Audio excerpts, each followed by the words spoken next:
Et si tout ce que vous pensiez savoir sur Bruce Lee n'était qu'un mythe, imaginez un instant le maître incontesté des arts martiaux, celui dont la vitesse foudroyante et la technique inégalée ont fait trembler Hollywood, pris à son propre jeu. Derrière les caméras, loin des projecteurs, dans le silence des coulisses, un combat secret s'est déroulé. Un combat que peu de gens osent évoquer. Son adversaire, Bolo Yeung, le géant musclé du cinéma hongkongais. Un colosse au regard d'acier, habitué à incarner les adversaires les plus redoutés. Mais cette fois, le combat était bien réel. Ce duel interdit, loin des studios, a dévoilé un Bruce Lee que personne n'avait jamais vu. Un Bruce Lee humain, faillible. Un Bruce Lee prêt à défendre son honneur, loin du mythe d'invincibilité qu'on lui prête. Dans cette vidéo, vous allez plonger dans les coulisses d'un affrontement oublié, découvrir le récit inédit d'une rencontre qui a marqué l'histoire du cinéma et redéfini l'image du petit dragon. Préparez-vous. Ce que vous allez entendre pourrait bien changer à jamais votre vision de Bruce Lee. Abonnez-vous maintenant et activez la cloche, car des révélations exclusives vous attendent. Des combats secrets, des histoires oubliées et les vérités cachées derrière les légendes du cinéma d'arts martiaux. Rejoignez la communauté des passionnés et ne manquez plus aucun secret. 1973, à Hong Kong, sous une chaleur étouffante, Bruce Lee s'apprête à écrire l'histoire du cinéma. Le tournage de Enter the Dragon bat son plein. Ce film mythique, qu'il produit et dirige en grande partie, deviendra bien plus qu'un simple succès. Il propulsa les arts martiaux à une échelle mondiale jamais vue auparavant. Ce n'est pas qu'un film, c'est un manifeste, grâce à ses combats d'une précision chirurgicale, ses chorégraphies millimétrées et surtout, au charisme magnétique de Bruce Lee, Enter the Dragon redéfinit alors les standards du cinéma d'action. Fini les bagarres brouillonnes. Chaque geste, chaque coup devient une danse, une philosophie, un art. La planète entière est fascinée. L'Asie reconnaît en Bruce Lee un héros. Hollywood, sceptique à ses débuts, s'incline. Le public découvre un homme qui fusionne la philosophie orientale et la technologie du cinéma occidental. Sa maîtrise du Jeet Kune Do, son style personnel, devient une légende. Mais derrière cette réussite éclatante se cache une scène invisible, une parenthèse jamais montrée, un instant oublié des caméras, une confrontation secrète entre Bruce Lee et Bolo Yeung. Pas un combat scénarisé, pas une scène pensée pour le public. Juste deux hommes, deux guerriers, seuls dans l'ombre du plateau. Leur affrontement réel ne figure sur aucun enregistrement officiel. Pourtant, il a bien eu lieu, et ce fut un tournant. Tout est parti d'un simple post Facebook, bien des années après. Une image floue, sortie des archives d'un fan. Bruce Lee et Bolo Yeung, torse nu, muscles tendus, dans une posture de défi. La légende évoquait un sparring oublié, un affrontement qui, dans le silence du tournage, a redéfini la perception que Bolo Yeung lui-même avait du petit dragon. Une image, un souvenir et une histoire qui refait surface. Sur le plateau, Bolo Yeung n'était qu'un acteur parmi d'autres. Mais dans sa tête, il était bien plus, un combattant, un passionné d'arts martiaux depuis l'enfance. Pour lui, travailler auprès de Bruce Lee était à la fois un honneur et une opportunité. Chaque jour, il observait Lee, sa façon de bouger, de respirer, de calculer. Et il se demandait, est-il vraiment invincible ou est-ce un mythe entretenu par les caméras? Cette question, il devait y répondre lui-même. Alors, un soir, quand le tournage s'acheva et que le silence retomba sur les studios désertés, Bolo osa franchir le pas. Dans l'ombre des projecteurs éteints, il s'approcha de Bruce Lee et proposa un duel. Un simple sparring, lança-t-il d'une voix calme, mais son regard trahissait sa détermination. Bruce Lee accepta, pas par arrogance, mais parce qu'il comprenait.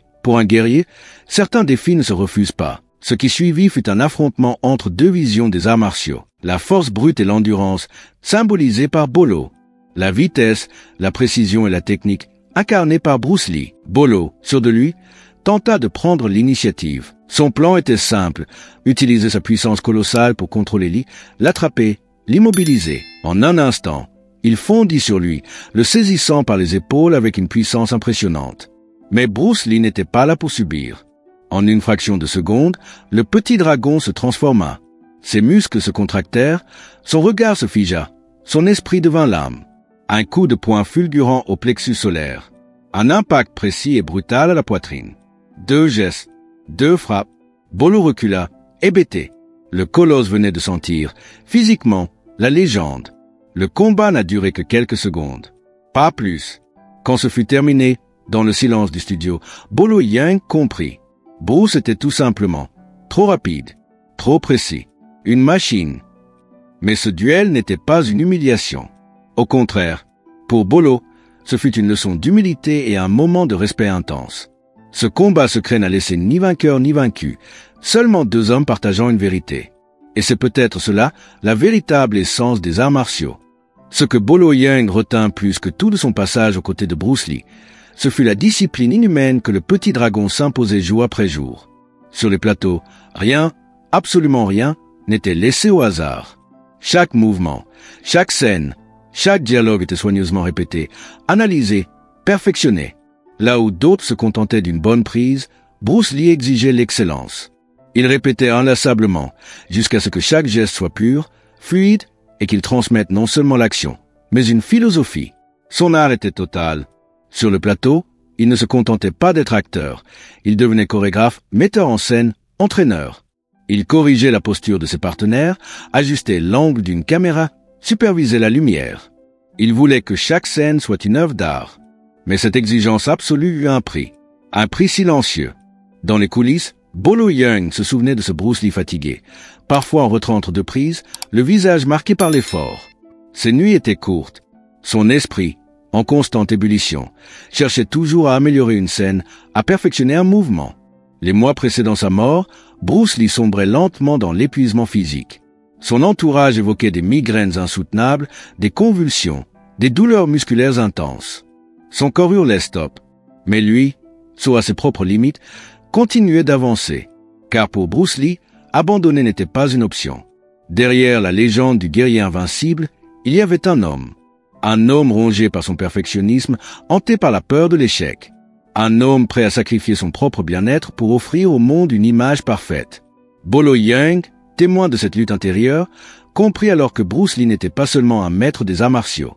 C'était un artiste maudit, prisonnier de sa propre quête de perfection. Bolo Yeung, de son vrai nom Yang Eze, naquit à Canton dans une Chine encore marquée par les traditions.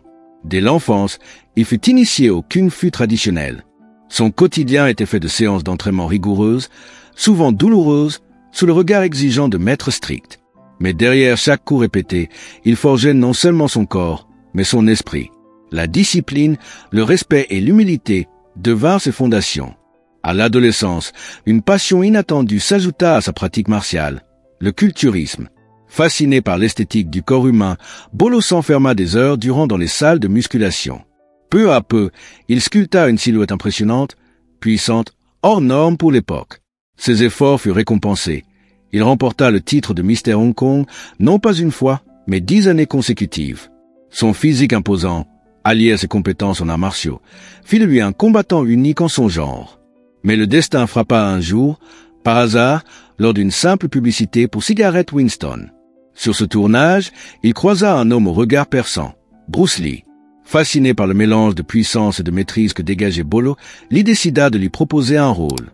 Pas n'importe quel rôle, celui du colosse redoutable dans son film phare, Enter the Dragon. Ce jour-là, Yang Eze devint Bolo Yeung, un nom qui allait entrer dans la légende. Derrière ce personnage de méchant impitoyable, Bolo était avant tout un homme humble, marqué par sa racine et habité par un profond respect pour ses maîtres et ses adversaires. Sa collaboration avec Bruce Lee fut plus qu'un simple contrat. Ce fut la rencontre de deux visions du combat, de deux héritages. Et grâce à ce film, Bolo Yeung passa du statut de simple acteur secondaire à icône mondiale du cinéma d'arts martiaux. Après la perte tragique de Bruce Lee, le monde des arts martiaux entra dans une période de transition. Mais pour Bolo Yeung, cette disparition fut un point de rupture et de renaissance. Contraint de se réinventer, il tourna son regard vers l'Occident, prêt à écrire un nouveau chapitre de sa carrière. C'est alors que son chemin croisa celui d'une étoile montante, Jean-Claude Van Damme. Dans Bloodsport, Bolo incarna Chong Li, un antagoniste devenu mythique. Sa carrure massive, son regard impitoyable et sa brutalité hypnotisèrent les spectateurs du monde entier. Mais derrière l'image du colosse impitoyable se cachait un homme forgé par la rigueur et le respect. Son personnage, Chong Li, n'était pas qu'une brute sans âme. C'était l'incarnation physique de la discipline poussée à l'extrême, une force déshumanisée, fruit de décennies d'entraînement. Grâce à ce rôle, Bolo accéda à une renommée mondiale, devenant une figure incontournable du cinéma d'action. Le succès de Bloodsport ouvrit les portes d'une collaboration plus profonde avec Van Damme. Dans Double Impact, Bolo retrouva son rôle de méchant, mais cette fois-ci avec une nuance. Il maîtrisait son art au point de jouer avec son image. Il n'était plus seulement l'ombre menaçante de Bruce Lee. Il devenait une icône autonome, un acteur respecté, recherché, admiré.